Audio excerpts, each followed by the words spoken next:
NCNTV में नाजरीन आप सबको खुश आमदीद। और आज के मेहमानों को भी एक दफ़ा फिर खुश आमदीद कहते हैं। आज मेरे साथ मेज़बान पाकिस्तान से अमजद परवेज़ हैं, जो ख़ुद एक तजज़िया निगार, कालम निगार और नेटवर्क भी चलाते हैं, वो भी मेरे साथ हैं। और जो आज के हमारे साथ मेहमान हैं, तस्कीन खान हैं, जानी पहचानी शख्सियत, आवाम शो करते रहे ग्लोरी टीवी, जो वजह शोहरत, बैनुल अक़वामी शोहरत की वजह इनकी बनी। खूबसूरत एक लबो लहजा और एक नॉलेज और एंकर पर्सन है, और वो टीवी अब चलाते हैं। तो हमारे साथ डॉक्टर रॉबिन्सन असगर साहब हैं, जो founder and chairman Robinson community development के साथ साथ apostolic leader and executive at IFGF global London UK हैं। और ईमान का सफ़र वो एक बाकायदा प्रोग्राम करते हैं जो ट्यूसडे को नशर किया जाता है। नाजरीन, आज का मौजू इंतहाई सेंसिटिव है। सेंसिटिव इस हवाले से है, जिस मुल्क की सल्तनत का सूरज कभी गरूब नहीं हुआ था, पूरे वर्ल्ड पे तकरीबन उनका राज था और उनकी शनाख्त, उनका मजहब था। दूसरी तीसरी सदी में यहाँ क्रिश्चियनिटी आई और फैलती हुई, इसको इंग्लैंड का चर्चिस का शहर भी कहते हैं। और उस पे किस तरीके से ये ज़वाल पजीर हुआ, हम देखते हैं कि 29 नवंबर 2022 को रिपोर्ट शाया होती है, जो 10 साल बाद मरदमशुमारी होती है। इस मरदमशुमारी से कुछ पूछा भी जाता है, कुछ नेट पे भी होता है। तो उसमें हैरानकुन बात ये थी, हैरानकुन भी नहीं थी, लेकिन चूंकि इंग्लैंड में मेरे साथ तस्कीन है, रॉबिन्सन असगर हैं, ये एक नज़र रखते हैं कि उसकी वजूहात क्या हैं। तो रिपोर्ट ये कहती है कि इंग्लैंड और वेल्स की मसीही आबादी के निसफ से कम, के आबादी का निसफ से भी कम होना एक नविश्ताए दीवार है। इस पे आज हम बात करेंगे। मैं थोड़ा सा साथ ये भी बताता जाऊं कि यहाँ पे जो एथनिक और अग्नोस्टिक, जो ज्यादा आगे, जो अपनी शनाख्त, बहुत सारे मजहब की शनाख्त नहीं करवाते, जब उनसे पूछा जाता है तो कहते हैं कि हमारा कोई मजहब नहीं। ये तकरीबन 12% लोग हैं जो अपना मजहब की शनाख्त कराना मुनासिब नहीं समझते, और 12 लाख लोगों की, मुसलमानों की तादाद में इजाफा हुआ। बहुत सारे अवामल ऐसे हैं। ड्यूरिंग सर्वे जो मैं पर्सनल लोगों के साथ रब्ता कर रहा था, उससे पहले तस्कीन खान ने अपने वीडियो लगाई अपने चैनल से, उसमें काफ़ी इन्होंने तजज़िया किया। मैं साथ साथ करता जाऊंगा, वजूहात देखता जाऊंगा। मैं अभी मेरे साथी मेज़बान अमजद परवेज़ साहब से मैं गुजारिश करूंगा कि वो इस बारे में क्या कहना चाह रहे हैं, बीइंग एक पाकिस्तान में रहते हुए। उनकी सोच, जब ये रिपोर्ट उन्होंने पढ़ी तो उनकी सोच कैसे गई। और नाजरीन, यहाँ पे कोई ये हम नहीं हरगिज के किसी को अटैक कर रहे हैं, किसी को निशाना बना रहे हैं। असल सूरत हाल का तजज़िया हमारा काम है करना। जी अमजद परवेज साहब। थैंक यू वेरी मच जी। तो इंतहाई मशकूर हूँ कि आज मैं मेज़बान के तौर पे बतौर मेज़बान प्रोग्राम में शिरकत की है। तो आज का दिन जो है वो सवाल पूछने का है, जवाब बताने का नहीं है। पहली बात तो ये है। दूसरा ये है कि मैंने अखबारी जो कट्स हैं उनको मैंने पढ़ा है और रिपोर्ट मैंने देखी है, और तस्कीन खान साहब जो है इनकी वीडियो भी मैंने बड़ी तफसील से देखी। और इसके अलावा लिटरेचर मैंने ढूंढने की कोशिश की, वीडियो लिटरेचर मैंने जो यूट्यूब पे या दीगर मीडिया जो हाउसेज हैं वहाँ से, तो मुझे वहाँ पर कोई खातर खा रिजल्ट मिले नहीं। और जैसे आपने फरमाया, ऐसे मुझे भी ऑलमोस्ट मैंने 30 लोगों से मुख्तलिफ क्वेश्चंस इस तरह के पूछे। तो उनमें जो मुझे मेरे सामने जो फैक्ट्स सामने आए, उनमें जो ऑलमोस्ट 60-70% लोग हैं, उन्होंने इसके साथ ला तल्खी का इजहार किया है। और जो बाकी बचे हैं उनमें से कुछ लोग इस पे फिक्रमंद हैं, लेकिन कुछ लोग इसके लिए कोई फिक्रमंद नहीं है। उसमें से कुछ 10 से 15% लोग जो हैं वो कहते हैं डजंट मैटर, कोई कोई फर्क नहीं पड़ता इसके साथ। तो ये तो है पाकिस्तान में जिन लोगों के साथ मेरी बात हुई, तो उस हवाला से। अब ये कहाँ तक तशवीशनाक है या तशवीशनाक है या नहीं है, ये तो अब मेहमानों से बात करके ही हमें आइडिया होगा कि ऐसे है। एक छोटा सा वाक्य के बाद मैं अपनी बात को आगे बढ़ाऊंगा कि 1997 की बात है, हम दोस्त बैठे थे तो एक पूरा फीचर इस पे छपा। ये जंग का गालबन था और फीचर, और उस फीचर में ये लिखा था कि आइंदा सदी में जो यूके है यानी इंग्लैंड है, उसकी सबसे बड़ी मिनॉरिटी जो है वो मुसलमान होगी। तो हम चूंकि पाकिस्तान में रहते हैं और मसीही हैं, और हमारा बिला वास्ता कहीं ना कहीं क्रिश्चियन वर्ड के साथ कोई तलक बनता तो नहीं है, लेकिन हम बनाते हैं, वो रिएक्शन में बनाते हैं, क्योंकि जब हम दूसरी तरफ देखते हैं कि अगर उनकी कंसर्न मुस्लिम वर्ड के साथ है तो हमारी अल्टीमेटली ना चाहते हुए भी कहीं ना कहीं हो जाएगी। तो उसमें एक फिक्रमंदी का इजहार किया गया। हालांकि हमें पाकिस्तान के बारे में फिक्रमंद होना चाहिए, यूके के बारे में नहीं होना चाहिए, लेकिन कुछ चीज़ें रैशनल या नेचुरल होती हैं जिसको आप रोक नहीं सकते।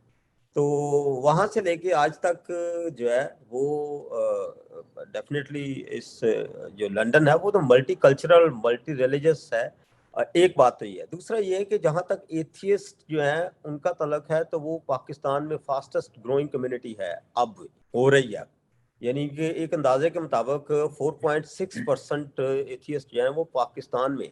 तो जो क्रिश्चियंस हैं या माइनॉरिटीज हैं वो 3% है। एक जो अनकैलकुलेटेड मैं उसका रेट दे रहा हूँ, और उसमें जो क्रिश्चियन है वो 1.7 समझे जाते हैं अगर सेंसस ठीक हो तो। सो इसमें मेरा पॉइंट ऑफ व्यू तो ये है कि इसमें बहुत ज़्यादा हमें वरी होने की ज़रूरत नहीं है, लेकिन तो भी मेहमानों की राय हमारे लिए ज़्यादा मुकदम है। Thank you so much. Amjad साहब, एक रिसेंटली इसी रिपोर्ट के बाद जाहिर है कि काफ़ी सारी फिर तबसरा निगार होते हैं, जो इंग्लिश पीपल्स होते हैं या मतलब प्रोफेसर्स हैं यूनिवर्सिटी के, वो करते हैं तबसरा। तो वो ये कह रहे थे जो इजहार नहीं करते उनका भी एक मजहब है, उनका भी मजहब है, मजहब से जो है लाभ तलक ही नहीं है। तस्किन साहब, आपने सर्वे किया, मेरा ख्याल हम ऐसे ही चलते हैं कि आपने जो वीडियो सबने देखी, आपने मेन पॉइंट जो ज्यादा फिक्रमंद फैक्टर है वो कौन सा था जिसमें कि अभी भी बेहतरी आ सकती है? शमसन जावेद साहब और अमजद परवेज साहिल साहब, बहुत बहुत शुक्रिया, और पास्टर रुबिनसन असगर साहब को भी बहुत बहुत सलाम, और आपके पूरे दुनिया में जो इस वक्त नशरियात को देख रहे हैं, न्यू कासल क्रिश्चियन नेटवर्क पे, यूके पे, और खासतौर पर पाकिस्तान में जो हमारे अजीज देख रहे हैं जो उर्दू पंजाबी को समझते हैं, हिंदी को समझते हैं, बहुत बहुत सलाम। शमसन जावेद साहब, ये जब खबर ब्रेक हुई तो पाकिस्तान का तो नहीं मुझे इतना आइडिया, लेकिन बरतानिया के अंदर जो मेन स्ट्रीम न्यूज़पेपर्स थे, गार्डियन देख लें, टाइम्स, और आई जो इंडिपेंडेंट जो अखबार है, फिर इसके अलावा बीबीसी, सब ने इसको टॉप स्टोरीज के तौर पे और फ्रंट पेज स्टोरीज थी, और इसके तौर पे इसको शाया किया। अब ये समझना है कि हुआ क्या है। ये सिर्फ, अब ज़ाहिर है जब बरतानिया की बात करते हैं, यूनाइटेड किंगडम, यूके, तो उसपे 4 बड़ी कंट्रीज़ आ जाती हैं, इंग्लैंड, वेल्स, नॉर्दर्न आयरलैंड और स्कॉटलैंड। तो इसमें स्कॉटलैंड और नॉर्दर्न आयरलैंड का जो है वो ज़िक्र नहीं है। इसमें सिर्फ इंग्लैंड और वेल्स का है, और इंग्लैंड और वेल्स की मजमूई आबादी का, जब हर 10 साल के बाद आपको पता है कि सेंसस होते हैं, मरदमशुमारी होती है। तो लास्ट जो मरदमशुमारी हुई थी 2011 में, उसमें 59 यानी कि 59% मसीही थे, या ऐसी आबादी के लोग थे जिन्होंने अपने आप को बखुशी और बड़े फ़ख्र के साथ मैं कहूँगा, और अपने आप को मसीही डिक्लेयर किया था। अब क्या हुआ है कि अब 2021 के जो अदाद-ओ-शुमार सामने आए हैं, उसके मुताबिक अब ये आबादी कम होके 46% रह गई। इनकी 59 में से 40 निकाल दें, इसका मतलब 12-13% 13% कम है, ठीक है? अब ये 13% क्या होता है? अगर इंग्लैंड और वेल्स की आबादी, मैं जल्दी से बता दूँ, पहले 25 मिलियन लोग जो थे वो ऐसे थे जो किसी दीन पे ईमान नहीं थे रखते। अब 37 मिलियन हो गए, 37 मिलियन। और आपको पता है कि ये बड़ी आबादी होती है, और लेकिन मैं देख रहा था कि इसमें से वो लोग शामिल हैं, पाकिस्तान में दोस्तों से बात की तो स्ट्रेट अवे माइंड में आता है कि पता नहीं ये लोग कन्वर्ट हो गए, किसी और दीन को इन्होंने इख्तियार कर लिया, या पता नहीं ये क्या हो गया। नहीं, 2 तरह के लोगों ने आंसर दिए। एक लिखा हुआ था, जो सर्वे था उसमें लिखा था नो रिलिजन, और एक लिखा था नॉट आंसर्ड। तो जो नो रिलिजन वाले थे उस पे भी लोगों ने टिक कर दिया, बहुत मिलियंस लोगों ने टिक किया उसके ऊपर। वजूहत क्या हो सकती है पास्टर अज़हर साहब से ही पूछेंगे। लेकिन बहुत से लोगों ने नो रिलीजन के ऊपर टिक किया और मेरे हिसाब से ये दोनों ऑलमोस्ट सेम ही है। ज़ाहिर है जो नॉट आंसर्ड भी देगा इसका मतलब वो अपने मज़हब को छुपाने में या तो इंटरेस्टेड नहीं है या मतलब वो परेशान है किसी वजह से या वो शायद दीन पे बिलीव नहीं करता। तो बहुत बड़ी तादाद जो है उन्होंने इन 2 आंसर्स के ऊपर क्लिक किया है, इन नॉट आंसर्ड और नो रिलीजन। तो ये मेन वजह है। ये जो शुमारियत है इसमें नॉर्दर्न आयरलैंड के और स्कॉटलैंड के लोग शामिल नहीं हैं और अगर आप देखें तो वहाँ पे कैथोलिक्स की बहुत बड़ी तादाद है। अप नॉर्थ चले जाते हैं, आप तो खुद न्यूकासल में रहते हैं। तो फर्दर ऊपर चले जाएँ तो कैथोलिक कम्युनिटी बड़ी स्ट्रॉन्ग है वहाँ पे। फिर प्रोटेस्टेंट भी काफ़ी हैं वहाँ पे। अब ये है कि तशवीश ये हुई कि मीडिया में हमने देखा कि गार्डियन में मैं देख रहा था, एक आवाज़ें उठना शुरू हो गई कि जो आपको पता है कि ब्रिटानिया का जो तशख़्ख़ुस है, वो एक मसीही तशख़्ख़ुस है। वो एक जूडियो क्रिश्चियन बुनियाद है कॉन्स्टिट्यूशन की, जो ब्रिटानिया का आयन है। लेकिन अब कहना शुरू ये लोग हो गए हैं कि अगर मसीहत 50% से कम आ गई है, तो फिर जो रियासत के मसीही मामलात हैं, उसमें से सिर्फ़ चर्च को अलग कर दिया जाए और सेकुलरिज़्म जो है उसको सामने लाया जाए। इन अदर वर्ड्स कि आपको पता नहीं कि जो बिशप साहबान हैं चर्च ऑफ इंग्लैंड के, वो ऑटोमैटिक मेंबर होते हैं हाउस ऑफ लॉर्ड्स के और उनको वोटिंग का इख्तियार भी होता है। और इसके अलावा तकरीबन 4000 से ज़्यादा जो बर्तानिया के अंदर स्कूल्स हैं, वो चर्च ऑफ इंग्लैंड के ज़ेरे इंतज़ाम है। तो ये सारी चीज़ों को कहा जा रहा है कि फिर अगर स्टेट का रिलीजन 50% से कम हो गया है, तो फिर जो मसीही जो खदोखाल आपको नज़र आते हैं बरतानिया के स्कूलों में, वहाँ पे तराने भी पढ़े जाते हैं, गीत भी गाए जाते हैं, हिम्न्स भी गाए जाते हैं। तो फर्दर भी आगे भी बात करेंगे, अभी जैसे क्रिसमस का सीज़न है, तो क्रिसमस ना कहा जाए, सीज़न्स ग्रीटिंग कहा जाए, इस तरह के मामला, तो ये तशवीशनाक बात है। ठीक है, इस पे फर्दर बात करेंगे फिर आप अगर दीगर पार्टिसिपेंट से पूछना चाहें। फिर भाई मुझे ये बताइएगा ज़रा कि एक तो ये है कि जो इंग्लैंड है उसको तो ऑलरेडी एक एक सेकुलरिस्ट जो उसका उसका जो कॉन्स्टिट्यूशन है वो तो सेकुलर है। अगर वो रिलीजियस है बुनियादों पर तो फिर वहाँ के जो मेयर्स हैं, ये लॉर्ड मेयर्स हैं, वो नॉन क्रिश्चियन क्यों होते हैं? ये ज़रा मुझे बताइएगा कि क्या ये इसका कोई हायरार्की है या कि जस्ट एक पर्टिकुलर एक डेजिग्नेशन है, उससे नीचे जो है रिलिजन को काउंट नहीं किया जाता? जी, ये अर्ज़ ये है कि जैसे आप अगर ऊपर से शुरू करें, रॉयल फैमिली से, जी, जी। तो वो जी, जो अ, उस वक़्त का बादशाह होता है, जैसे अभी किंग चार्ल्स हैं, इनसे पहले क्वीन जी। एलिज़ाबेथ थी, तो जो सरबराह मुमलिकत होता है, वो जो होता है उसको कहते हैं डिफेंडर ऑफ फेथ। वो उस वक़्त जो होता है, वो शाही खानदान का जो सरबराह होता है, चाहे वो मलका हों या बादशाह हों, वो डिफेंडर ऑफ द फेथ होते हैं। लेकिन उसके बाद जी। जो पार्लिमानी निज़ाम है बरतानिया के अंदर, उसके अंदर आपको पता है कि 3 बड़ी पार्टीज़ हैं और छोटी पार्टीज़ भी हैं। तो जब ये पार्टीज़ जो हैं, ये मुकम्मल जमहूरियत पे यकीन रखती हैं। इसको सेकुलरिज़्म शायद ना भी कहा जाए, लेकिन जमहूरियत पे यकीन रखती हैं। तो जैसे बरतानिया के अंदर लेबर पार्टी है, बड़ी है, फिर कंज़र्वेटिव्स हैं, फिर लिब डेमोक्रेट्स हैं। सही। तो इन्होंने जैसे मैं आपको लंदन की मिसाल दे देता हूँ। इस वक़्त आपके शायद वो पूछना आप ये चाह रहे थे कि लंदन के जो मेयर हैं, जी, वो जी। जी, मुसलमान जी, हैं, जी, ठीक है? जी। सादिक खान। जी, जी, जी। 2 दफ़ा जीते जी, हुए। लेकिन वो जी। अपने बलबूते पे नहीं जीते, वो लेबर पार्टी के मेंबर हैं। वो पहले एमपी भी रह चुके हैं लेबर पार्टी के। और जिस सही, एरिया से उनका ताल्लुक है, वहाँ पे एशियन कम्युनिटी बहुत ज़्यादा रहती है। तो उस वजह से वो वहाँ के एमपी बने थे और चूँकि वो सीनियर पार्लियामेंटेरियन हैं, तो इसलिए उनको जी, ये नहीं कि वो स्ट्रेट अवे बन गए थे। उन्होंने बाकायदा सही। इलेक्शन लड़ा था, लंदन के मेयर जी, का। तो वो जी, उनके खिलाफ जो खड़े हुए थे, वो जो इमरान खान की साबिक अहलिया हैं, जमामा खान, उनके जी। भाई हैं। वो जो सही, मिस्टर गोल्डस्मिथ, उनके खिलाफ इलेक्शन लड़े थे और जमामा के जो भाई हैं मिस्टर गोल्डस्मिथ, वो हार गए थे इलेक्शन। अगर वो सही, जीत जाते, तो उनका ताल्लुक तो फिर जूइश कम्युनिटी से है। तो फिर ये सही। आवाज़ कहीं भी नहीं थी आनी कि जी एक जो यहूदी मज़हब से ताल्लुक रखने वाला लंदन का मेयर है, क्योंकि वो देखने में तो अंग्रेज़ लगते हुँ, हैं।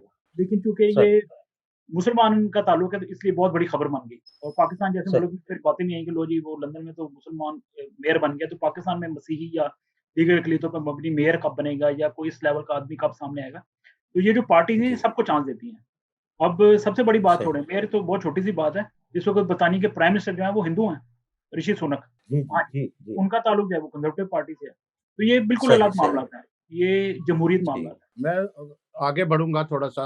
डॉक्टर जी, जी। असगर रॉबर्टसन साहब, ये जो ज़्यादा ज़ोर जो है चर्चेज़ की तरफ ज़्यादा वजूहात तो कुछ और भी हैं, लेकिन इसका church of England Anglican church को ज़्यादा ज़िम्मेदार ठहराया जा रहा है। क्योंकि आप एक रिलीजियस पर्सन भी हो, तो ये मैं पूछना चाहूँगा कि कहाँ तक ये रिलीजियस जो है वो कसूरवार है कि एथनिक और जो लादीनियत फैली, उसकी क्या वजह है? क्या हमारा पासबान में कोई कमी थी या वो कन्वे नहीं कर सके या जदीद दौर जो एक मॉडर्निज्म आ गया, उसको कहते हैं कि हर चीज टेक्नोलॉजी ने तरक्की की और जाहिर है ख्यालात भी बड़े और नस्लें दूसरी नस्ल है, तकरीबन दूसरी नस्ल आ रही है जब से ये तोड़ फोड़ शुरू हुई यहाँ पे। जी थैंक यू वेरी मच। काफी बातें हो गई और मैं थोड़ा सा टॉपिक से हट गए, पॉलिटिकल साइड पे चले गए,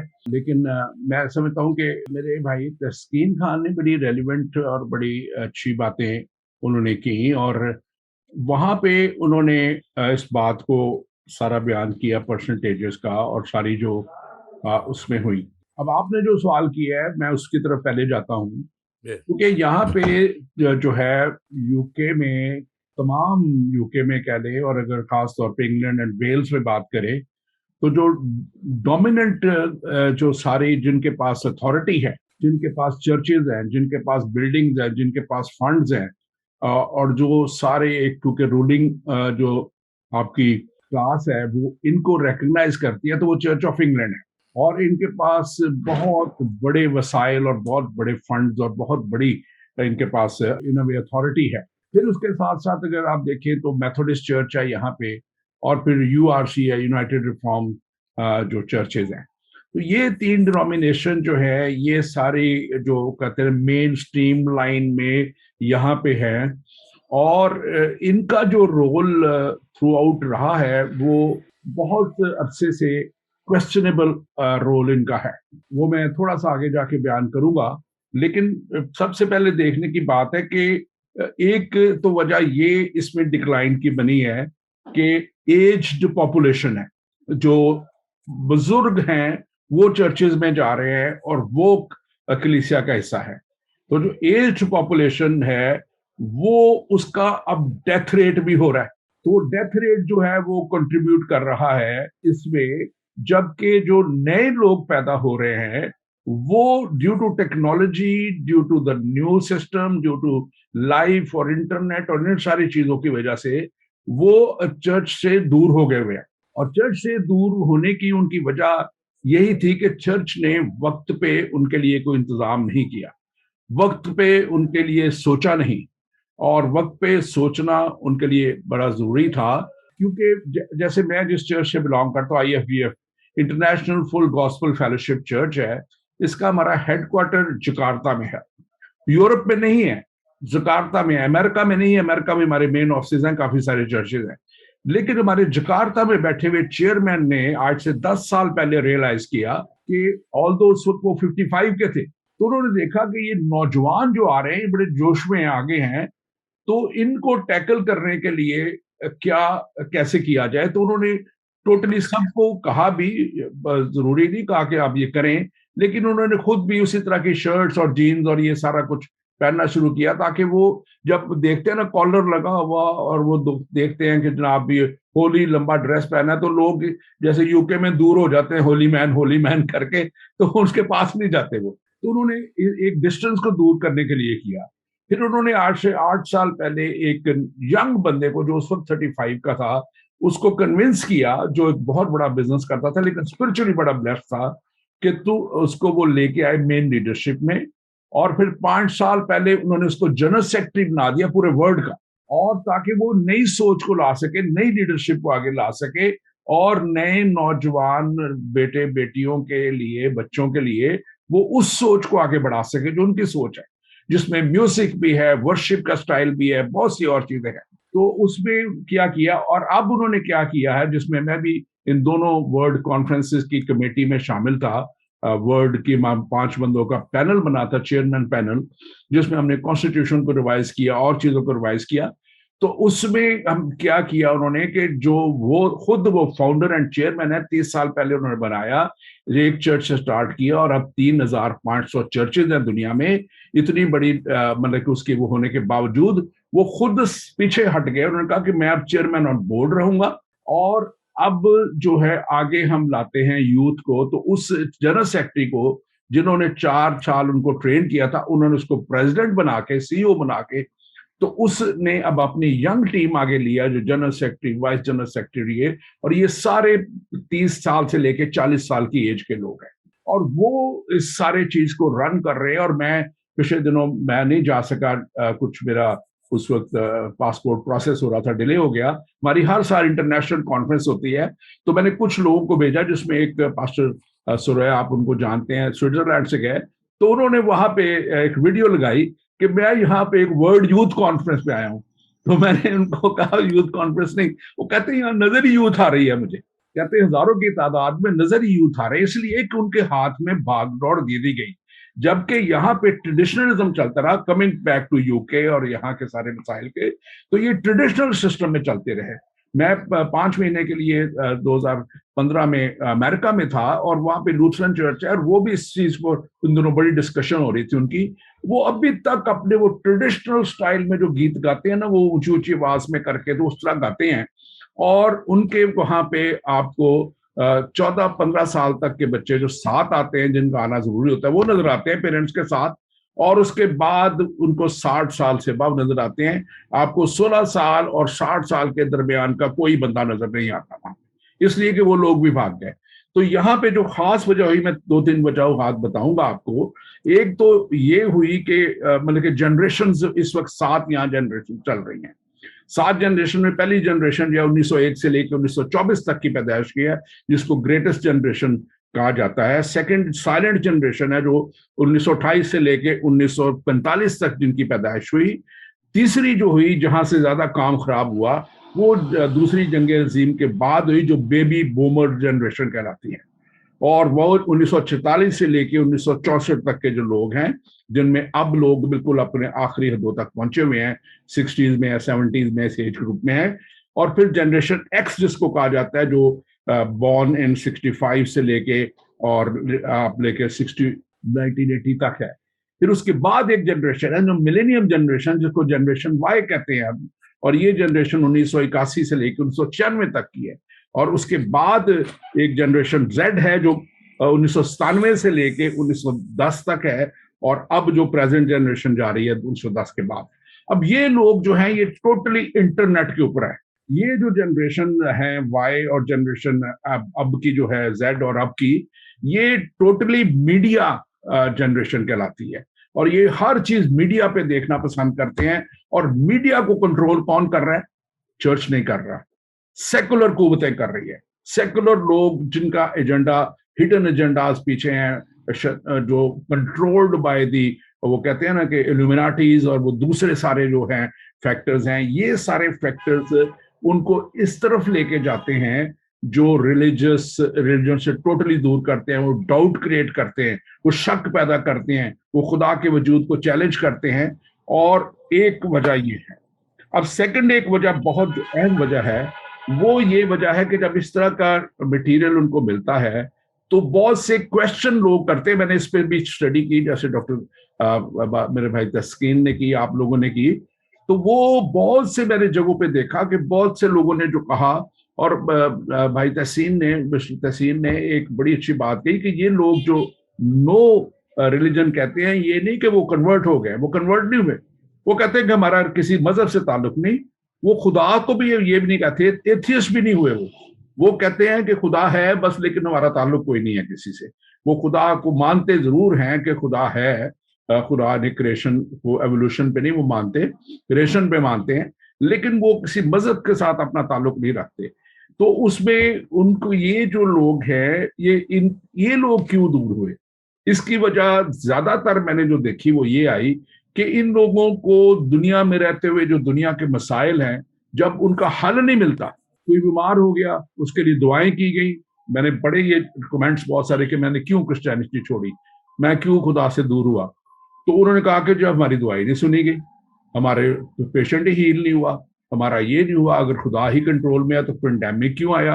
हालांकि पेंडेमिक में आप देखें तो पेंडेमिक में, मैं इसके ऊपर भी एक रिपोर्ट आई हुई है, वो कि 1/4 ऑफ द यूके की पॉपुलेशन है, उन्होंने इस पेंडेमिक में खुदा का कलाम सुना, उन्होंने बातें अटेंड की उन दिनों में।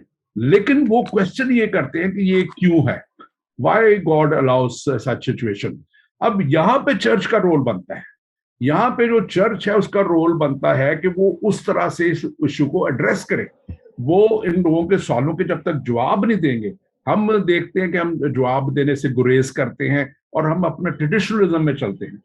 और ये चर्चेज जो हैं इस वक्त इसीलिए डाउनफॉल है, इनमें सब कुछ लोग नजर नहीं आते हैं। लेकिन इसके ऑपोजिट आप देखें तो ब्लैक चर्चेज और एशियन चर्चेज जो हैं, जिसमें पेंटिकॉस्टलिज्म है, जिसमें एवेंजलिज्म है, जिसके अंदर हीलिंग और दूसरे काम हो रहे हैं, उनमें आपको बढ़ोतरी नजर आ रही है। वो बड़े बड़े चर्चेज हैं, वो बढ़ते चले जा रहे हैं, यहाँ तक कि उनकी बिल्डिंगें छोटी होती जा रही हैं और वो हजारों की तादाद में इकट्ठे होते हैं, क्योंकि उनको एक खुदा की कुदरत नजर आती है वहां। और मैं माजरत के साथ ही कहूंगा, इसको मुझे कोई गलत ना ले, क्योंकि खुदा के रूह से खाली अगर, क्योंकि इन्होंने होली स्पिरिट को सिर्फ नाम लेने तक रखा हुआ है, होली स्पिरिट के ऊपर बिलीव करके उसको जो कहते हैं ना कि उसको पूरी उसके ऊपर इम्प्लीमेंट नहीं किया अपनी जिंदगियों में, अपनी कलीसियों में। और वो पाक रूह की जब मसा वहां पे नहीं है, पाक रूह की हुजूरी वहां पे नहीं है, पाक रूह के काम वहां पे नजर नहीं आ रहे, तो फिर वहां से लोग आते हैं और बस वो थोड़ा सा करके तो हिम गाया, एक सरमन सुना और चले जाते हैं। तो इसमें उनको पर्सनल अटेंशन नहीं मिलती, उनको वन टू वन इंटरेक्शन नहीं होता, उनकी प्रॉब्लम के वक्त खुदा को पुकारा नहीं जाता उस तरह से कि ताकि उनका मिरेकल हो। बहुत से के मिरेकल होते हैं, मैंने अपनी जिंदगी में जी बड़े मिरेकल देखे। डॉक्टर बिनसर साहब, आपकी बात को मैं आगे बढ़ाऊं कि तकरीबन 14,000 वॉलंटरली नौजवान सामने आए हैं जो तलीमी दरसगाहों में जाते हैं। वहां पे जो हमारे सैमसन मतलब हीरोज जो बिब्लिकल हीरो हैं या जो बेसिक तालीम है, वो जाके ये मूवीज दिखा रहे हैं या कार्टून की शक्ल में या इस तरह वो कोशिश कर रहे हैं। असल में ये अपनी जगह जो आपने फैक्ट बताए, एक बड़ी जरूरी इसमें आपकी वाली बात पे मैं आता हूँ कि देखिए, ये हम बात कर रहे हैं यहाँ पे चर्च ऑफ इंग्लैंड की, चर्च ऑफ ये जूसे हैं, इन्होंने इसके ऊपर वसाइल इस्तेमाल नहीं किए। ये जो इस वक्त आप देखें सबसे पॉपुलर जो है सुपर बुक कौन बना रहा है? ये हमारा जो जिंदगी टीवी है जिसपे मैं करता हूँ काम, ये CBN का, मैं गया था हेडक्वार्टर में, ये CBN प्रोड्यूस करता है। और वो मुझे उस वक्त उन्होंने बताया जब मैं आज से 4-5 साल पहले वहां पे गया, बहुत बड़ी बिल्डिंग है, और वो बताते थे कि हमारा एक इसकी DVD पे $5 मिलियन खर्च होता है, लेकिन उनकी मार्केट इतनी बड़ी है कि वो अमेरिका में पूरे में एकदम स्टोर्स पे बिकती है, और ये वो तो उनको 5 का 10 मिलियन रिटर्न आ जाता है, और जिससे वो फर्दर प्रोड्यूस करते हैं। डॉक्टर साहब, मैं माजरत क्योंकि फिर आगे भी चलाना है बात को, रिलीजियस के बाद जो है मजहब या चर्चेस के बाद जो ज्यादा नुकसान पहुंचाया वो तलीमी पॉलिसी है, जो रिटर्न नहीं है, इन रिटर्न नहीं है पॉलिसी, टैक्स बोर्ड नहीं है, उसे आगे कैसे बच्चे जो हैं वो बिल्कुल, जो पहले किसी वक्त असेंबली होती थी, हेम होता था, बकायदा वो सबको पढ़ना पड़ता था कि 1920 में बार बार ये मैं ले रहा हूँ कि जो दिल आजारी की बात हुई, जो इमिग्रेशन या इमिग्रांट्स लोग जो आए यहाँ मुल्क में, वो कहते थे दिल आजारी होती है हमारी, जैसे चर्चिस से सलीबे उतारी गई, फिर एजुकेशन में तब्दील की, वहां पे एक सेकुलरिज्म की तरफ बढ़े गए।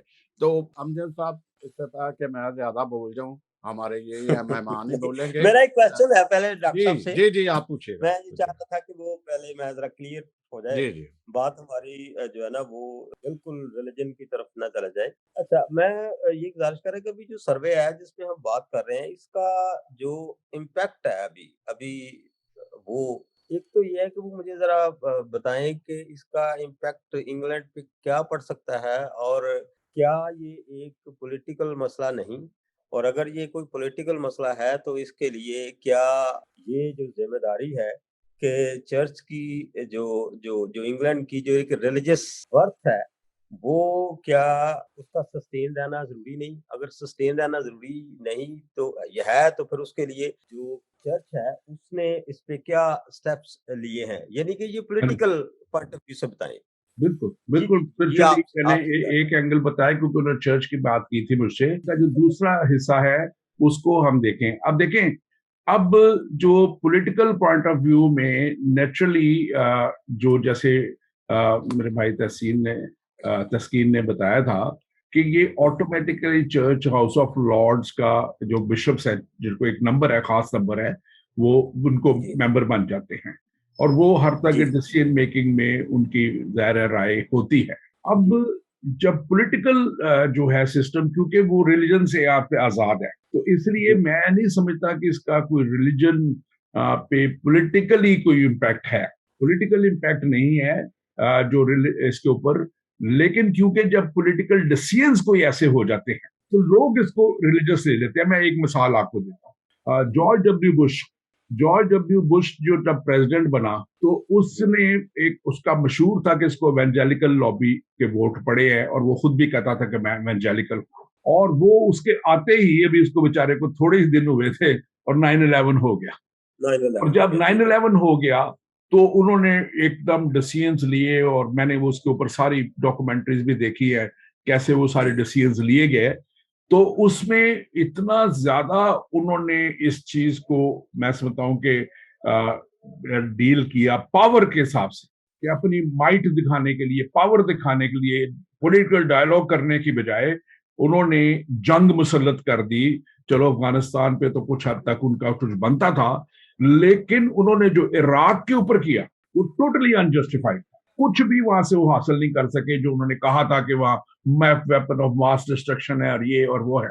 उसका नतीजा क्या हुआ कि जब दुनिया ने देखा कि क्या ये चर्च का बंदा होते हुए, चर्च का लीडर होते हुए, एक तरह का अपने आप कहते हुए इसने इतनी तबाही फैलाई है, तो वो मुतनर्रफ हो गए। और ये हिस्ट्री है, आप इसको पढ़िएगा कि जॉर्ज डब्ल्यू बुश के इन एक्शंस की वजह से अमेरिका में एंड अराउंड द वर्ल्ड, क्योंकि उसका साथी था यूके भी नेटो में और दूसरी चीजों में, तो यहाँ पे एक बहुत बड़ा रिलीजियस इम्पैक्ट हुआ पॉलिटिकल डिसीजंस का। पॉलिटिकल डिसीजंस की वजह से इम्पैक्ट रिलीजन पे हुआ है कि इन लोगों ने क्यों ऐसा किया। वो फिर कहते हैं कि जो इस्लामिक फोर्सेस है वो कहती है कि ये रिलीजन कर रहा है, हालांकि वो कर सारे पॉलिटिकल लोग रहे होते हैं।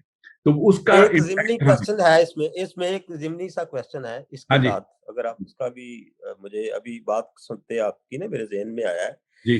अच्छा देखिए, दुनिया में इस तरह हुआ है, हिस्ट्री बताती है कि सल्तनतें बनी हैं और सल्तनतें स्क्वीज हुई हैं और सल्तनतें खत्म हुई हैं। वो ये हिस्ट्री है, ह्यूमन हिस्ट्री में ऐसे हुआ है। अच्छा, आप क्या समझते हैं कि अगले जो 50 साल है, वो जो यूके की जो एक रॉयल वर्थ है, क्या वो उसको कहाँ पर देखते हैं इस हवाले से? मैं आपको इसकी थोड़ी-सी जस्टिफिकेशन भी दे दूँ, मैं ये क्यों पूछ रहा हूँ? मैं इसलिए ये पूछ रहा हूँ, देखें कि अरब वर्ल्ड है, अरब वर्ल्ड ने कुछ पैरामीटर्स बनाए हैं। मिसाल के तौर पे यूएई है, उसमें 35% जो है वो बाहर के लोग हैं और बहुत सारे मामलात को हैंडल करते हैं, लेकिन उसकी टॉप हायरार्की में जो हेड्स हैं वो अ, यूएई के अपने लोग हैं जो उसको करते हैं। तो यहाँ पर आप क्या देखते हैं, अगर इसी रफ्तार या इसी पेस, इसी फ्रीक्वेंसी से अगर डिक्रीज होती है रिकॉग्नाइज्ड क्रिश्चियन जो पॉपुलेशन है, तो फिर जो एक रॉयल वर्थ है वो कहाँ पर खड़ी है अगले 50 साल में? हाँ जी, आपने बड़ा अच्छा सवाल किया है। जैसे जब जो कंट्रीज आप रेफर कर रहे हैं, they are not called democratic countries. वो डेमोक्रेटिव नहीं है, वो किंगडम्स हैं। वो किंगडम्स हैं, where as UK is not a kingdom, though under king but not a kingdom. वो पार्लिमानी सिस्टम है यहाँ पे और टोटली उसकी जो पार्लिमानी वैल्यूज है वो काउंट होती हैं फर्स्टली। अब उनका डिक्टोरियल सिस्टम है, वो तो कह सकते हैं कि यहाँ पे ऐसे है, यहाँ पे ऐसे है, लेकिन यहाँ पे ह्यूमैनिटेरियन ग्राउंड्स बहुत ज्यादा हैं। और ये ह्यूमैनिटेरियन ग्राउंड इतनी ज्यादा हैं कि इन्होंने खुदा की खुदाई को पीछे कर दिया है। अगर आप रोमियो की देखें, मैं सिर्फ एक आयत पढ़ूंगा, उसको ज्यादा उधर लेके नहीं जाऊंगा। वहां पे रोमियो के पहला बाप और उसकी 24 से 28 आयत आप जरूर पढ़िए, और जो सुन रहे हैं वो भी पढ़े। और वहां पे 25 आयत कहते हैं कि इसलिए उन्होंने खुदा की सच्चाई को बदल कर झूठ बना डाला और मखलूकात की ज्यादा परस्तिश की और इबादत की बनिस्बत उस खालिक के जो अब तक महबूद है। तो यहाँ पे जो ह्यूमन राइट्स हैं और बिल्ली कुत्ते के राइट्स हैं, डॉग के राइट्स हैं, हर एक के राइट्स हैं, लेकिन खुदा के घर का यहाँ कोई राइट नहीं है। खुदा के घर में हमें बताते हैं पादरी साहबान कि उनके कंपाउंड में घुस के बदकारी होती है, लेकिन वो कुछ नहीं कर सकते, ना पुलिस रिपोर्ट करती है कोई भी। सो ये इसलिए एक तो मैं समझता हूँ कि ये इलाही अजाब भी है, मैं इसको इस तरह भी देखता हूँ। अब मैंने जो बताया कि यहाँ क्योंकि किंगडम नहीं है, और यहाँ पे सिर्फ एक वो कह लें कि उसको एक फर्जी तो नहीं कहेंगे, एक सर अभी फर्जी है ना, आप कह रहे सेरेमोनियल वर्ड इसका यूज होता है, सेरेमोनियल हेड है। और सेरेमोनियल हेड्स के पास इख्तियारात कोई नहीं है कि वो किसी भी चीज के पार्लियामेंट्स को डिसीजन को चेंज कर सके, इसलिए यहाँ पे मसला है। अब जो एक बात मैं जरूरी समझता हूं इसमें चर्च के लिए, खास तौर पे चर्च ऑफ इंग्लैंड की, क्योंकि बात हम कर रहे हैं कि ये क्यों खत्म नीचे आई है, और ये बेसिकली चर्च का इसमें बहुत बड़ा अमल दखल है। और चर्च ने जो है इन सारे सालों में, ये 1901 से सिलसिला शुरू हुआ है डिक्लाइन का, और डिक्लाइन होते होते आई, और इन्होंने नहीं किया उसको राइटिंग ऑन द वॉल जैसे आपने हेडिंग रखा है, और उन्होंने नहीं पढ़ा इसको। तो ये उन्होंने जो था, उन्होंने ऐसे डिसीजंस जो मतलब कि बहुत जरूरी थे उनको नहीं लिया। उन्होंने अगर देखा कि ये अवाम की राय जा रही है कि चलो जी अबॉर्शन के लिए, तो वो अबॉर्शन के साथ भी मिली जुली सी बातें करते रहे। उन्होंने एक स्टैंड नहीं लिया चर्च ने इसके लिए। चर्च ने गे मैरिजेस के ऊपर स्टैंड नहीं लिया। चर्च ने एक बहुत बड़ा बाइबल के खिलाफ टोटल, जिसके वो डिफेंडर हैं, बाइबल का चर्च डिफेंडर है किंग से ज्यादा, तो उसके उन्होंने गे मैरिजेस, लेस्बियन मैरिजेस, इसके खिलाफ स्टेम सेल्स की जो रिसर्च है कि वो आप किसी का भी ह्यूमन ये फर्टाइल एग लेके दूसरे में डाल के आप बच्चा पैदा कर रहे हैं, ये टोटली बिब्लिकल नहीं है, नॉन बिब्लिकल है। इन्होंने एवोल्यूशन की जो सारी बात है, एवोल्यूशन को भी वो पूरी तरह कंडेम नहीं करते हैं, वो हल्का फुल्का बात करके वो गोल कर जाते हैं। तो चर्च ने क्लियर स्टैंड नहीं लिया, इसलिए जब तक क्लियर स्टैंड चर्च नहीं लेगा, चर्च अपनी जगह पे मजबूती से खड़ा नहीं होगा, उस वक्त तक हमें यहाँ पे अगले 50 साल की आपने बात की थी, हमें अगले 50 साल के लिए एक स्टैंड लेके खड़ा होंगे तो आपको पॉजिटिव चेंज नजर आएगी। इन नौजवानों को अगर आप उस तरह इनके सवालों का जवाब देंगे तो फिर बात नजर आएगी, और हम मजीद आगे इस पे बात। तो अभी हम वीडियो डॉक्टर आनंद की वीडियो देखते हैं, वो क्या कहते हैं इस सिलसिले में। जी, सभी बहनों भाइयों को मेरा नमस्ते, आदाब, सत श्री अकाल। मेरा नाम है डॉक्टर आनंद। मैं भारत में 32 साल की उम्र तक रहा, और पिछले 45 साल से यूके में बैठा हूँ, गॉसवर्थ में। मुझसे कहा गया है कि आप तबसरा करें, ये जो ऑफिस ऑफ नेशनल स्टैटिस्टिक्स में आया है कि क्रिश्चियंस के नंबर कम हो रहे हैं। पहली बात यह है कि मेरे लिए faith is a internal matter. मुझे जानने की कोई ज़रूरत नहीं है कि आप मुसलमान हैं, अच्छे मुसलमान हैं, बुरे मुसलमान हैं, क्रिश्चियन हैं, हिंदू हैं, किस जात के। I am simply not interested, but I am very interested in culture. तो मैं आया था, आने के पहले की बात बता दूं कि मैं स्कूल में हमेशा English medium school, saint Xavier, saint Michael's, saint Stephen's, सारे क्रिश्चियन ऑर्गेनाइजेशंस। मेरे फादर के आधे से ज़्यादा दोस्त, चूँकि मेरे फादर गया के थे, वो मुसलमान थे, और उनके आना जाना खाना, इसलिए ये डिस्कस करने वाली कोई टॉपिक नहीं है। लेकिन चूंकि कहा गया है तो कुछ तो कहना होगा। तो यहाँ मैं आया, और मैं गॉसवर्थ में रहता हूँ, जो कि 95% प्योर वाइट है, और मैं यहाँ कंजर्वेटिव पार्टी में खड़ा हूँ। इसलिए रिलीजन एक ऐसी टॉपिक है, पहले तो मैंने कहा अंदर की बात है, मुझे जानने की ज़रूरत नहीं है, नाम से पता चल जाता है अनफॉर्चुनेटली, क्योंकि फेथ एक इंटरनल मैटर है, उसको इंटेलेक्ट से नहीं, दिल की बात है, माइंड से उसको डिस्कस नहीं किया जा सकता है। लेकिन जब कहा गया है तो कुछ तो कहना पड़ेगा। तो मुझे यही कहना है कि I came to a Christian country. बहुत ज़्यादा क्रिश्चियन नहीं है, लेकिन थोड़ा बहुत क्रिश्चियन है, और ये कल्चर में हमने अपने को अडेप्ट किया है। दिल में मेरा जो भी है वो मैं जानूँ, लेकिन बाकी जो वैल्यू सिस्टम है वो क्या फ़र्क है। और अगर आप कहते हैं कि क्रिश्चियंस के नंबर कम हो रहा है तो मुझे अच्छा नहीं लग रहा है ये, क्योंकि हम इस कंट्री में आए हैं और किसी कंट्री में आकर के सारा चेंज करना ये ठीक नहीं है। तो और मैं क्या कहूँ, मैं आया था 3 पाउंड और एक मेडिकल डिग्री हाथ में लिए और बहुत हिम्मत करके, और अभी मैं कंजर्वेटिव पार्टी का कैंडिडेट हूँ, और यहाँ सारे लोग हैं, हर तरह के लोग हैं, लेकिन किसी से मुझे बैर नहीं है। हमारे पास गे लोग हैं, क्रिश्चियंस तो हैं ही, एथीस्ट हैं, एंटी गॉड लोग भी हैं, वो अपना अपना विचार है। इसलिए ज़्यादा नहीं कहूँगा, बस यही कहूँगा कि चेंजेस शुड हैपन स्लोली, लेकिन किसी जगह पर कब्जा करना ये मेरे बस की बात नहीं है। बस काफ़ी मैं कह गया, समझने वाले समझ गए हैं, ना समझे वो अनाड़ी हैं। खिलाफ उन्होंने जो बोला कब्जा, और अभी कह रहा था कि मैं लूटन, बर्मिंघम, लेस्टर, यहाँ पे जो सफेद फार्म है उनकी वजूहात क्या हुई? सबसे अकलियत में सबसे चलेगा जी, जी। जी। सबसे बड़ी वजह तो ये है कि हिस्टोरिकली जानने की ज़रूरत है कि कौन से ऐसे शहर हैं या कौन सी ऐसी जगहें हैं, अगर आप बरतानिया में रहते हैं हमारे नाज़रीन, तो आपको 14 पता है। इलाके हैं, तकरीबन 14 जी, जी, इलाके जी। हैं। जी, जैसे ही आप लंदन से बाहर जाते हैं, जी। मुझे भी ज़ाती तौर पे कई शहरों में जाने का इत्तेफ़ाक हुआ, हर तरफ आपको व्हाइट कम्युनिटी नज़र आती है, व्हाइट कम्युनिटी, बिलीव मी। अब हुँ, मैं लंदन में रहता हूँ, लंदन को मैंने देखा है कि मुख्तलिफ पॉकेट्स के अंदर तक़सीम कुछ हो गए हैं लोग। अब देखें, जैसे आपने साउथ हॉल का नाम लिया, ठीक है जी? अब यहाँ पे आपको बहुत कम सफ़ेद फ़ार्म लोग नज़र आएँगे, यहाँ पे आपको ज़्यादा पंजाबी कम्युनिटी नज़र आएगी, सिख कम्युनिटी, और इसके अलावा ईस्ट लंदन चले जाएँगे तो पाकिस्तानीज़ नज़र आएँगे। एजवे रोड की तरफ चले जाएँगे तो आपको अरब्स नज़र आएँगे, उनके कारोबार भी है। एक ये नेचुरल सी बात होती है, जहाँ पे अपना कोई बंदा बसता है तो उसकी देखा-देखी दूसरे अपने जैसे लोग ही बसना शुरू हो जाते हैं। ब्रिक्सटन के एरिया में जाएँगे, वहाँ पे आपको अफ्रीकन कम्युनिटी नज़र आएगी या ब्लैक कम्युनिटी नज़र आएगी। तो एशियन उनके साथ मिक्स नहीं होते, वो एशियन के साथ मिक्स नहीं होते। जो मिडल ईस्टर्न पीपल है वो ईस्ट लंदन नहीं जाते, बहुत कम है। तो ये नेचुरली पॉकेट्स बन जाती हैं। आप सोहो के एरिया में चले जाएँ तो आपको चाइनीज़ नज़र आएँगे वहाँ पे लंदन में। तो जो बड़े-बड़े शहर होते हैं, चाहे न्यूयॉर्क हो, टोक्यो हो या इस तरह के, इसमें आपको मल्टी कल्चरल या डिफरेंट बैकग्राउंड के लोग नज़र आते हैं। अब मैनचेस्टर की बात ले लें या ब्रेडफोर्ड की बात ले लें, ये अब अयूब खान के ज़माने के लोग आए हैं, ठीक है जी? जब वो तरबेला या मंगला डैम बना था, ये वो सारा। फिर इन लोगों ने, अब ज़ाहिर है सफ़ेद फ़ार्म लोगों से शादियाँ तो नहीं थी करनी, ये मुसलमान थे। तो इन्होंने फिर अपने ही पीछे पाकिस्तान जाके वहाँ से बच्चे-बच्चियों की शादियाँ की, फिर वहाँ से लोगों को लेके आते रहे, फिर इनकी आबादी भी बढ़ती रही।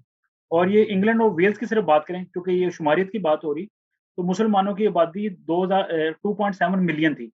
10 साल में बढ़ के तो 3.9 हो गई। ये इतनी भी बड़ी वो आबादी नहीं बढ़ गई कि इन्होंने पूरे यूके पे कब्ज़ा कर लिया। हिंदू जो हैं, वो 8 लाख थे, अब 10 लाख हो गए हैं। सिख जो हैं, वो 5 लाख हैं। यहूदी जो हैं, वो भी 5 लाख हैं तकरीबन। बाकी जो छोटे-छोटे पॉकेट्स हैं, वो लोग 91% आबादी अभी भी अंग्रेज़ हैं, जिनको हम कहते हैं सफ़ेद फ़ॉर्म। तो इसलिए इतनी कोई तशवीश की बात नहीं है। बर्मिंघम ये दूसरा बड़ा शहर है। लेकिन आप इन बड़े शहरों से हट के जाएँ, ये इसका मतलब ये नहीं कि वहाँ पे अंग्रेज़ हैं ही नहीं, अंग्रेज़ हैं वहाँ पे। लेकिन ये है कि दूसरी कम्युनिटीज़ जो हैं, वो ठीक है, उनकी बढ़ोतरी हो रही है। अब जब तकरीबन 2 दहाइयाँ पहले मैं बरतानिया में आया था, तो उस वक़्त से लेके अब तक मैंने देखा है कि पॉलिटिकल करेक्टनेस, पास्टर असगर चीज़ों को बेहतर समझते हैं, कि जो माशरा जो है, ये पॉलिटिकल करेक्टनेस का शिकार है। क्योंकि आप देखें, आप न्यूज़ चैनल लगा के देख लें, आप स्काई न्यूज़ या बीबीसी, पीछे क्रिसमस ट्री लगा हुआ है, लेकिन बोलना नहीं है, बोलना सीज़न्स ग्रीटिंग है। इसके अलावा आप बड़ी-बड़ी एज़डा पे चले जाएँ, हर जगह पे चले जाएँ, आपको ट्रीज़ भी नज़र आएँगे, सजे भी हुए हैं। दफ़ातर में चले जाएँ, हर जगह पे आपको क्रिसमस की सजावट नज़र आएगी। अब लोग भी 2 तरह के, जो मज़हबी लोग हैं, वो आपको मेरी क्रिसमस कहते हैं या चर्चेज़ में जाते नज़र आएँगे। लेकिन बहुत सी ऐसी जहाँ पे कम्युनिटी है, जो मज़हबी नहीं है, लेकिन क्रिसमस उनके लिए मज़हब से भी पता नहीं को बढ़ के चीज़ है। कि अपना फैमिली गेट टुगेदर्स होते हैं, वो महीना पहले शॉपिंग शुरू कर देते हैं, फिर क्रिसमस की सेल होती है, हर तरफ क्रिसमस, क्रिसमस नज़र आएगा। और ये सिर्फ़ यहाँ पे प्रॉब्लम नहीं है, ये अमेरिका के अंदर भी एक छोटी-सी प्रॉब्लम है कि लोग वहाँ पे, आपको पता है, वो मेरी क्रिसमस की बजाय हैप्पी हॉलिडेज़ कहते हैं। तो ये जो माशरे यहाँ पे हैं लोग, वो पॉलिटिकल करेक्टनेस का शिकार हैं। अब मैं एक चीज़ कई सालों से सोचता हूँ, जब मैं वो ग्लोरी टीवी पे भी करता था, उस वक़्त मुझे अच्छी तरह याद है जब टोनी ब्लेयर साहब ने यूरोप के लिए दरवाज़े खोले, तो आपको पता है कि रोमानिया से, पोलैंड से बहुत लोग जो हैं वो यहाँ पे आ गए थे। एंड आई स्ट्रांगली बिलीव कि ये जो 46% लोग हैं, इसमें आप और हम भी शामिल हैं, और ये यूरोप के वो लोग भी शामिल हैं जो आजकल भी चर्च गोअर्स हैं। और भारत से भी बहुत लंदन में लोग आए जिनका ताल्लुक गोवा की कम्युनिटी से है। आप लंदन के चर्चेज़ में देख लें, वेस्ट लंदन के चर्चेज़, आपको गोवा के लोग वो कैथोलिक चर्च के अंदर भरे हुए नज़र आएँगे। तो डेफ़िनिटली वो 40% का हिस्सा हैं, एक बात। दूसरी बात, मुझे ये मैं अर्ज़ कर रहा हूँ, जब मैं टीवी पे शो करता था, तो अक्सर वो आपको पुरानी न्यूज़ याद होगी 10-15 साल पहले, वो कहते थे कि एक कोई यूरोपीय खातून है, वो एयरपोर्ट पे हीथ्रो पे काम कर रही है, तो वो क्रॉस नहीं पहन सकती। उसके ऊपर उन्होंने बोला, जी आप अपनी क्रॉस रिमूव कर लें। तो लेकिन बाद में फिर वो ऐसा-ऐसा हमने देखा कि जैसे सिख रिलीजन है, उन्होंने पगड़ी पहननी है। कोई दूसरे रिलीजन के लोग हैं, उन्होंने कुछ और उनके सिंबल्स हैं, आप उनको या कड़े या कुछ ऐसे रिमूव नहीं कर सकते। तो फिर आहिस्ता-आहिस्ता शुक्र है कि लोगों ने फिर वो मना कर दिया कि भई जो क्रिश्चियन है, उनके भी राइट्स हैं। 15-20 साल में मैंने नोट किया कि ह्यूमन राइट्स, जैसे पादी साहब फरमा रहे थे, यहाँ पे ह्यूमन राइट्स की बहुत बात होती है, लेकिन क्रिश्चियंस के जो ह्यूमन राइट्स हैं, मसीहों के ह्यूमन राइट्स, उसके ऊपर कोई नहीं बात करता। अब जैसे मेरा दिल करता है कि मैं खुल के कहूँ मैरी क्रिसमस, अब मुझे क्यों फ़ोर्स किया जाता है कि मैं कहूँ जी सीज़न्स ग्रीटिंग्स? भई मेरी चॉइस है कि मैं खुल के कहूँ। जिसने नहीं मनाना वो ना मनाए। अगर जिनका दूसरे मज़ाहब से ताल्लुक है या ह्यूमन राइट्स वाले हैं, वो किसी चीज़ पे बिलीव नहीं करते, खुदा पे बिलीव नहीं करते, लेकिन वो मेरा हक कैसे छीन सकते हैं कि मैं खुदा पे बिलीव करता हूँ। और दूसरी बात ये है मजहबी कि चर्चेस के अंदर जो चर्च है वहाँ पे सिर्फ कलाम मुकद्दस जो बाइबल मुकद्दस है उसकी ही तालीम दी जाएगी। जब बाइबल मुकद्दस में लिखा है कि एक नुक्ता भी ऐड आप नहीं कर सकते आप, तो फिर आपने कैसे ऐड कर लिया कि जी मर्द मर्द से शादी कर रहा है, औरत औरत से शादी कर रही है। बाबा ह्यूमन राइट्स के नाम पे अगर आप करना भी चाहते हो तो मजहबी लीडरशिप का कहना था कि भाई मेरे चर्च में ना हो। जिस तरह तुम मस्जिद के अंदर ये काम नहीं ना कर सकते या मंदिर के अंदर काम नहीं कर सकते, मेरे चर्च के अंदर भी ना करो क्योंकि मेरे कलाम में नहीं लिखा हुआ। तस्कीन साहब, तुम मैं एक कोर्ट में जाके कर तस्कीन लो, साहब कहीं तस्कीन और साहब जाके। सॉरी, मैं आप एक बात करना चाहूंगा। ये देखे, लेस्टर, लूटन, जितने भी नाम लिए हैं, वहां पे मुस्लिम की आबादी इकट्ठी रहती है एक जगह पे। कई दफा वो सड़कें, रोड भी बंद कर देते हैं, कोई दूसरा नहीं गुजर सकता किसी दूसरे मजहब का। ऐसा हमारी कम्युनिटी जो है, क्रिश्चियन कम्युनिटी है, इसने ऐसा क्यों नहीं किया कि किसी एक जगह पे रहते या कोई कहीं नहीं, रह रहा है, मैं वो भी उसकी नाइतफाकी है। उसकी वजह ये है कि आप ना कंपेयर नहीं कर सकते। अब अगर आपका स्पेसिफिकली मकसद है कि पाकिस्तानी क्रिश्चियन कम्युनिटी की बात करना है, हम पाकिस्तानी कम्युनिटी भी कह लें, क्योंकि जहां भी 10 खानदान भी हैं या 5 भी हैं, वो आपस में भी मैं किसी। आपको अर्ज करता हूँ, जी, ये तो बिल्कुल एक हट के टॉपिक है, ये हमारा ना कल्चर ना है, ना ना, एशियन कल्चर है ना। असल में पॉपुलेशन की बात हो रही थी।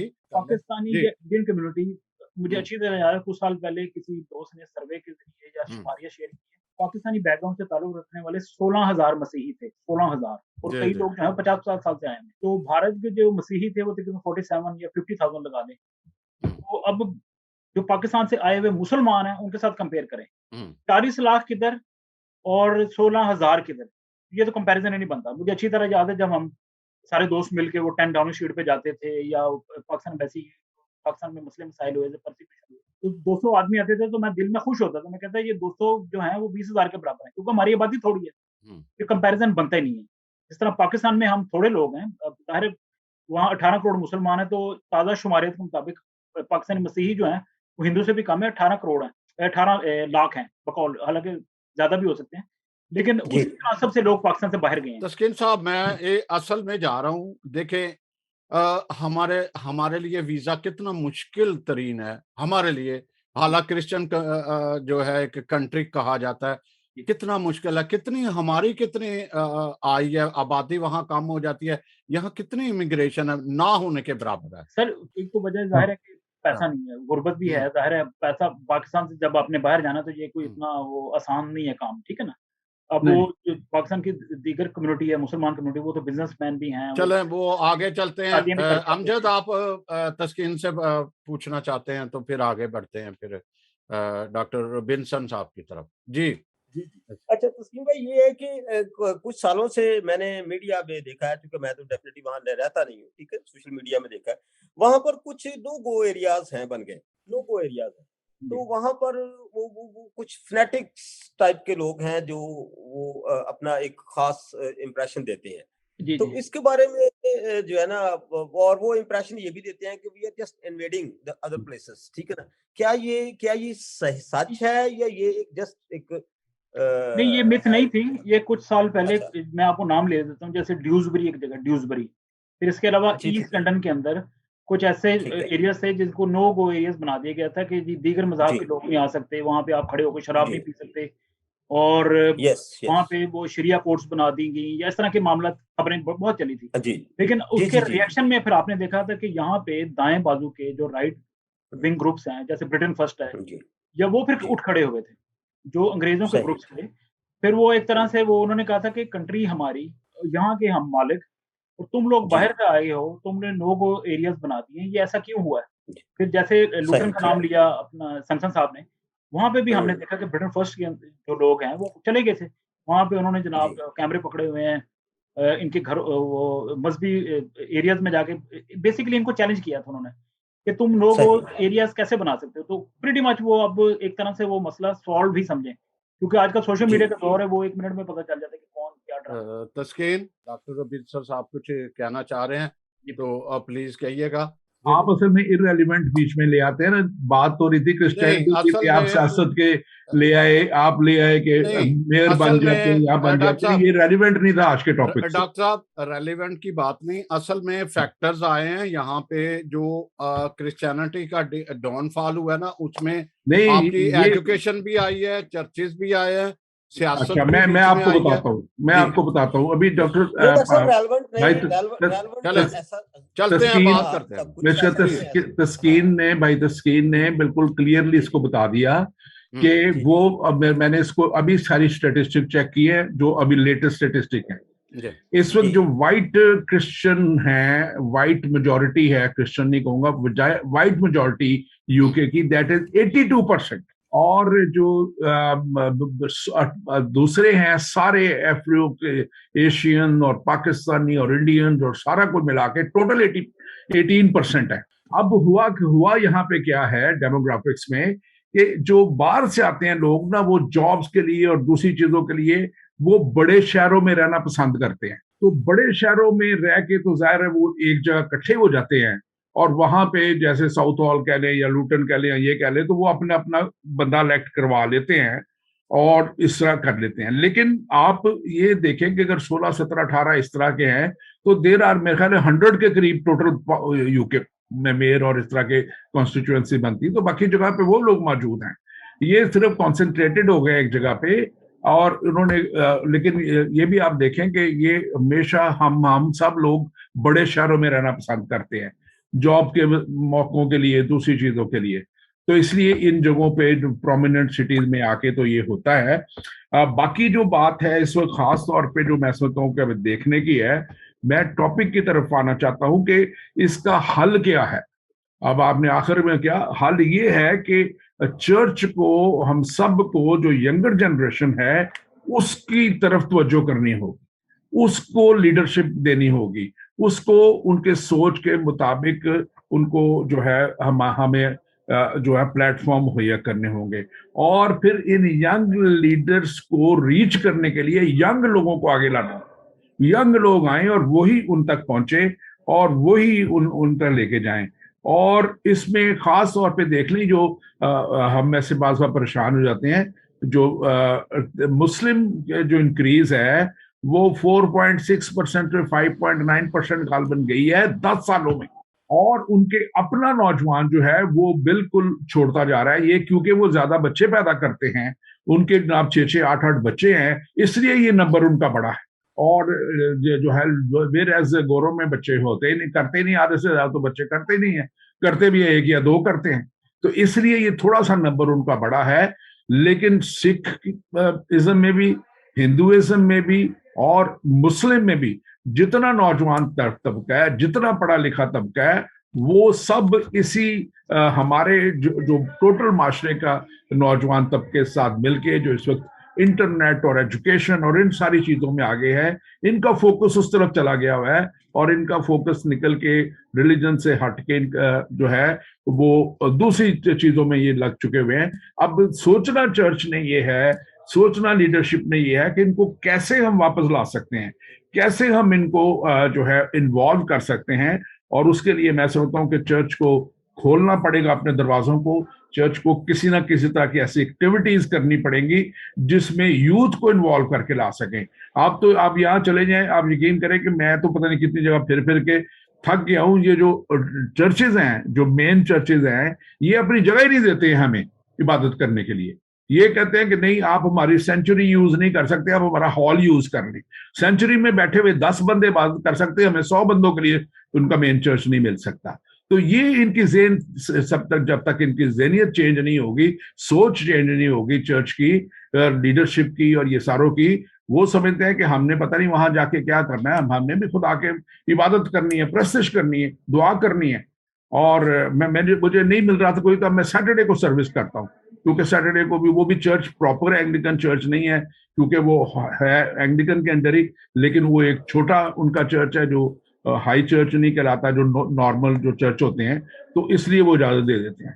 तो हमारी सोच को भी जो है यहाँ पे मैं समझता हूँ बदलना पड़ेगा इनको, और हमें देखना पड़ेगा कि हम कैसे आगे आगे लेके जो चल सकते हैं इन सारी चीजों को। और फिर हमारी इबादत को मैं समझता हूँ कि हमें जरा पुरजोश इबादत बनानी पड़ेगी। जो मैंने पहले बात की थी कि रूह से खाली, मैं हमेशा एक मिसाल देता तो आज दे के मैं फिर अपने इसको खत्म करता हूँ। सैमसन ने जब वो था ना, जब उसने उसकी बेबी को उसके ससुर ने किसी और को दे दिया था, तो लिखा है कि वो गुस्से में आ गया और उसने 300 लोमड़ियां पकड़ी।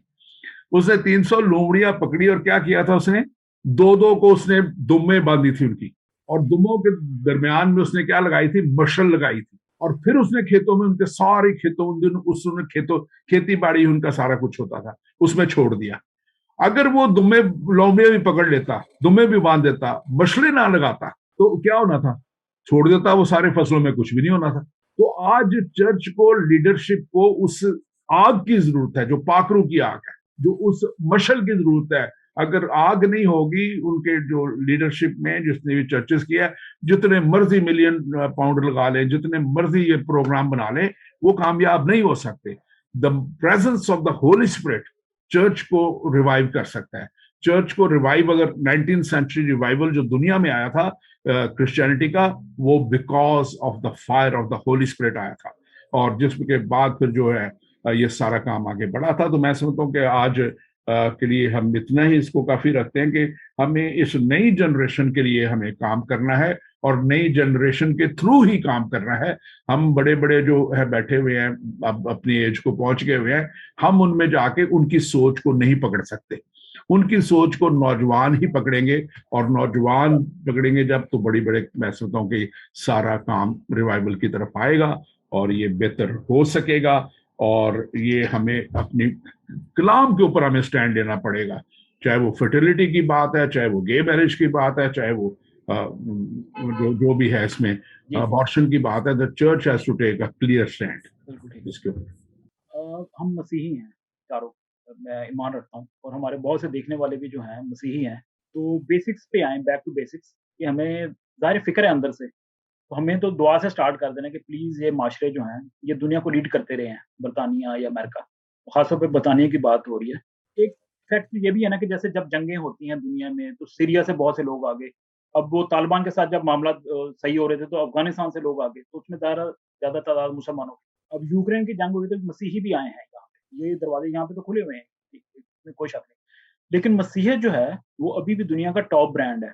इस पे आपको सल्वेशन का मैसेज भी मिलेगा, लव भी है, पीस, जस्टिस, एक्सेप्टेंस, ये सारा कुछ जो है, फॉरगिवनेस, ये सारा कुछ होगा। तो जैसे भाई साहब फरमा रहे हैं, फिर ये अबॉर्शन के मसले भी हल हो जाएंगे, लोगों की डिवोर्सेज हो रही हैं, और यहाँ पे डिवोर्स इतनी आसान हो गई है कि आप, यानी कि एक पार्टनर जो है वो अपनी मर्जी से आप डिवोर्स ले सकते हैं। जो नए वो बने हैं ना लेजिस्लेशन आई है, उसके मुताबिक एक का दिल भर गया तो चलो जी। पहले मसीही डिवोर्स इतनी आसान नहीं थी, होती नहीं थी। अब ये है कि आप आसानी से डिवोर्स ले सकते हैं। मसीहत अब भी बहुत बड़ा ब्रांड है। अभी देखें, जब क्वीन एलिज़ाबेथ की डेथ हुई, तो एक चर्च का कितना बड़ा फ्यूनरल हुआ था।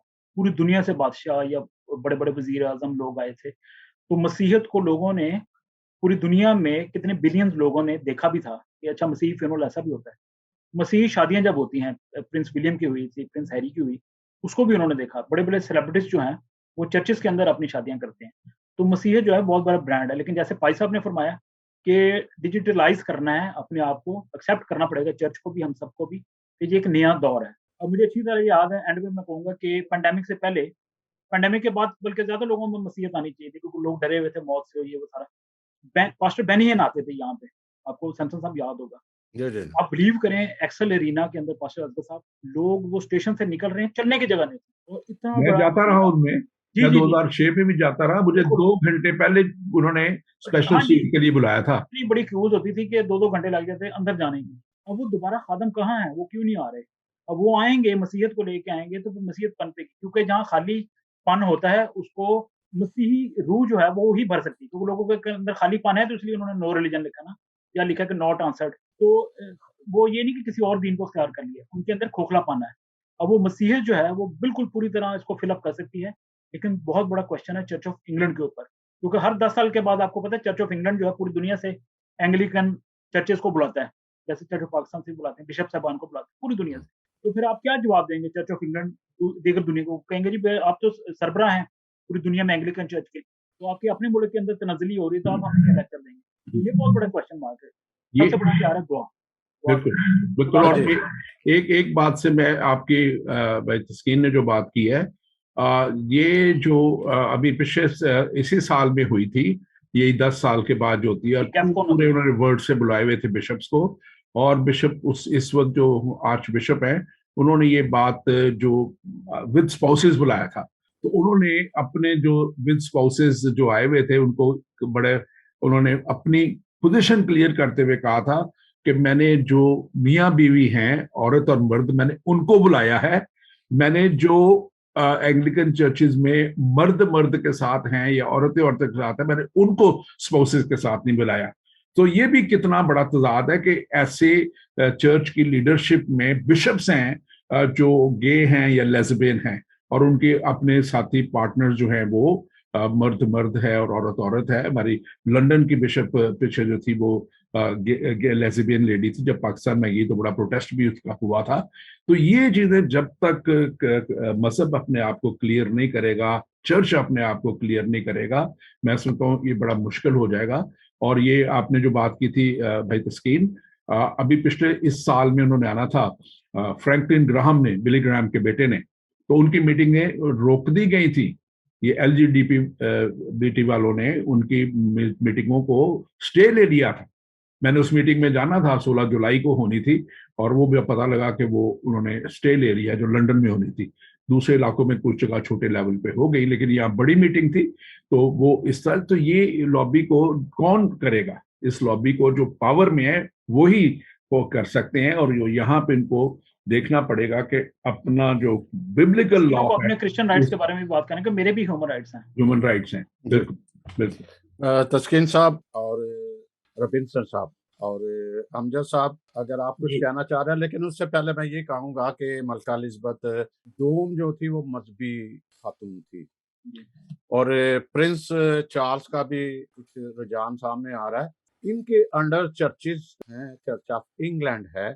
अगर चर्च ऑफ इंग्लैंड वही रीत लेके आता है कि फैमिलीज को, जो फैमिलीज इकदार जो खत्म हुई हैं, वैल्यूज, फैमिली वैल्यूज, प्रेयर करना बच्चों की, असल में तो आपके जो लोग जो 75 उम्र के हैं वो इस वक्त क्रिश्चियन अपने आप को इंट्रोड्यूस कराते हैं। उससे जो आपके 18 से लेके 25 साल की उम्र के नौजवान है, वो कतन नहीं ये कहता कि मैं क्रिश्चियन हूँ, मेरा मजहब कोई नहीं।